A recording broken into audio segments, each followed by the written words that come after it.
ಚಿಕ್ಕಮಗಳೂರಿನಲ್ಲಿ ಸುಮಾರು 15 ಎಕರೆ ವಿಸ್ತೀರ್ಣದಲ್ಲಿ ಜೈಲಿದೆ. ಜೈಲಿನ ಜಾಗ ಇದೆ. ಇಲ್ಲಿ ಹತ್ತತ್ರ 269 ವಿಚಾರಣಾಧೀನ ಖೈದಿಗಳಿದ್ದಾರೆ. ಆ 269 ವಿಚಾರಣಾಧೀನ ಖೈದಿಗಳಲ್ಲಿ 160ಕ್ಕೂ ಹೆಚ್ಚು ಖೈದಿಗಳು ಈ ಅಪ್ರಾಪ್ತರ ಮೇಲೆ ಲೈಂಗಿಕ ದೌರ್ಜನ್ಯವನ್ನ ಎಸಗಿದವರು. ಅಂದ್ರೆ ಈ ಒಂದು ಫೋಕ್ಸೋ ಖೈದಿಗಳು ಅಂತಾರಲ್ಲ, ಅವ್ರಗಳೇ ಹೆಚ್ಚಂತೆ ಅಲ್ಲಿರೋದೀಗ. 15 ಎಕರೆಯ ವಿಸ್ತಾರದ ಜೈಲು, 269 ವಿಚಾರಣಾಧೀನ ಖೈದಿಗಳು. 269ರಲ್ಲಿ 160 ಖೈದಿಗಳು ಪೋಕ್ಸೋ ಅಡಿ ಬಂಧಿತರು. ಇದು ಚಿಕ್ಕಮಗಳೂರು ಜಿಲ್ಲಾ ಕಾರಾಗೃಹ. ಇಲ್ಲಿ ಒಂದು ಕೇಸಲ್ಲಿ 160 ಮಂದಿ ಖೈದಿಗಳಾಗಿದ್ದಾರೆ. ಇಲ್ಲಿರುವ 269ರಲ್ಲಿ 160 ಖೈದಿಗಳಿರೋದು ಪೋಕ್ಸೋ ಪ್ರಕರಣದಲ್ಲಿ, ಅಪ್ರಾಪ್ತರ ಮೇಲೆ ಲೈಂಗಿಕ ದೌರ್ಜನ್ಯ ನಡೆಸಿದ ಕೇಸಲ್ಲಿ. ಮನುಷ್ಯ ಚಂದ್ರನ ಮೇಲೂ ಕಾಲಿಡುವ ಮಟ್ಟಕ್ಕೆ ಜಗತ್ತು ಬೆಳೆದು ನಿಂತಿದೆ. ವಿಜ್ಞಾನ ತಂತ್ರಜ್ಞಾನ ಊಹೆಗೂ ಮೀರಿದಂತಿದೆ. ಆದರೆ ಜನರ ಮನಸ್ಥಿತಿ ಮಾತ್ರ ಬದಲಾಗಿಲ್ಲ ಅನ್ನೋದು ನಾಗರಿಕ ಸಮಾಜ ತಲೆ ತಗ್ಗಿಸುವಂಥದ್ದು.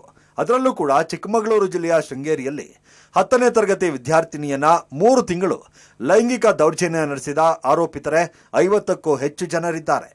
ಇನ್ನುಳಿದಂತೆ ಜಿಲ್ಲೆಯ ಬೇರೆ ಬೇರೆ ಭಾಗದ ಪೋಕ್ಸೋ ಕೇಸಲ್ಲಿ ಬಂಧಿತರಾದವರೇ 100ಕ್ಕೂ ಹೆಚ್ಚು ಜನರಿದ್ದಾರೆ. ಅಂದು ಹೆಸರು ಮರ್ಯಾದೆ ಎರಡೂ ಕೂಡ ಹಾಳಾಗುವಂತಹ ಮಣ್ಣು ತಿನ್ನುವ ಕೆಲಸ ಮಾಡಿದವರು ಇಂದು ಜೈಲಲ್ಲಿ ಪಶ್ಚಾತ್ತಾಪ ಪಡ್ತಾ ಇದ್ದಾರೆ.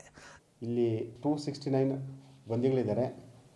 ಮತ್ತು ಅದರಲ್ಲಿ ಎಲ್ಲ ಕೇಸ್ ಅಂದರೆ ಮರ್ಡರ್ ಆಗಿರ್ಬೋದು, ಪೋಕ್ಸ್ ಆಗಿರ್ಬೋದು, ಮತ್ತು ಇಂಥವೆಲ್ಲನೂ ಎಲ್ಲ ಒಟ್ಟಿಗೆ ಇದ್ದಾರೆ. ಬಟ್ ನಮ್ಮಲ್ಲಿ ಜಾಸ್ತಿ ಇರೋದು ಸ್ವಲ್ಪ ಪೋಕ್ಸೋ ಜಾಸ್ತಿ.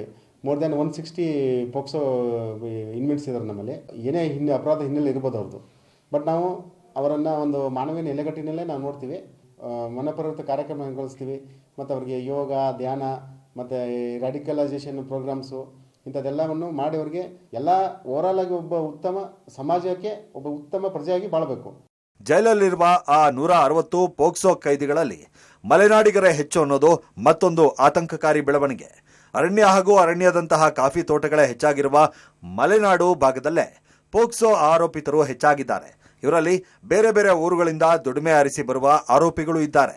ಜೈಲಲ್ಲಿ ಖೈದಿಗಳ ಮನ ಪರಿವರ್ತನೆಗೆ ಮುಂದಾಗಿದ್ದು, ಖೈದಿಗಳಿಗೆ tailoring, bar bending, plastic flower making, paper cutting, computer data operator ಹೀಗೆ 10 ಹಲವು ಟ್ರೈನಿಂಗ್ ಅನ್ನ ನೀಡಲಾಗ್ತಾ ಇದೆ. ಪಶ್ಚಾತ್ತಾಪ ನಡೆದ ತಪ್ಪನ್ನ ಸರಿಪಡಿಸಲ್ಲ.